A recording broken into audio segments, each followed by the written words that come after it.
Real encounters. True crime. The chilling stories behind the headlines. This is Criminal Encounters. Tonight's story is one that even seasoned investigators described in stark terms, not because of violence in the traditional sense, but because of what was discovered quietly beneath an ordinary home.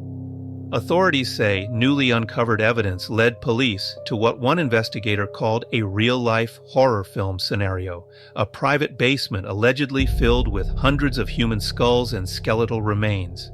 According to law enforcement, the remains were discovered during an investigation into Jonathan Gerlach, a 34-year-old man now accused of stealing human remains from desecrated graves and storing them over time. Investigators say this was not a single act. It was systematic, deliberate, and deeply disturbing. Police allege the skeletal remains trace back to multiple historic cemeteries, some dating back generations. These were not recent burials. Many of the graves, authorities say, belonged to long-deceased individuals whose resting places had been violated without families knowing for years. What makes the case even more troubling is how investigators believe this happened.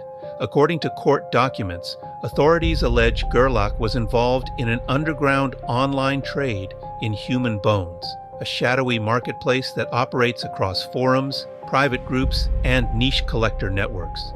Police say the remains were allegedly removed from cemeteries, transported across locations, and eventually stored in a basement space hidden from public view. Investigators have not publicly detailed how long the alleged activity went on, but the scale of what was found suggests it was not brief. Hundreds of skulls, countless bones, each once part of a person who had been laid to rest.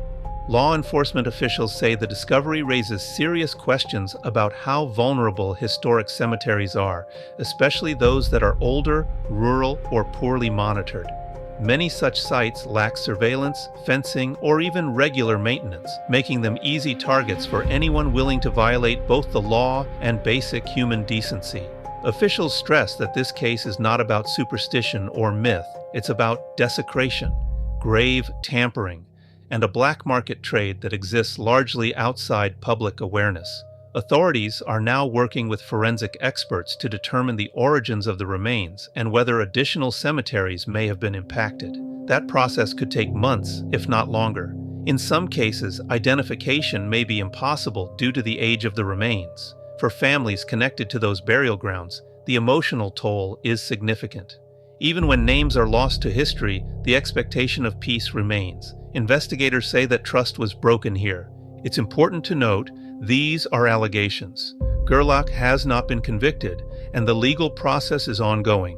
Prosecutors will now have to prove not only possession, but intent, origin, and the alleged network involved. Still, this case exposes something unsettling, not just about one individual, but about how easily the dead can be exploited when oversight fades and curiosity crosses into criminal behavior. Police say the investigation is far from over. They are continuing to trace digital records, shipping routes, and online communications that may reveal whether others were involved or whether this was a lone operation. Either way, investigators say the discovery stands as one of the most unusual and disturbing grave-related cases they've encountered, because while crimes often target the living, this one, authorities say, targeted the dead. If you value responsible, fact-based true crime reporting, take a moment to like this episode, subscribe to Criminal Encounters, and share it with others. I'm Brandon Bent, and this was Criminal Encounters. Thanks for tuning into Criminal Encounters. Please like and subscribe to support the channel. And remember to stay safe.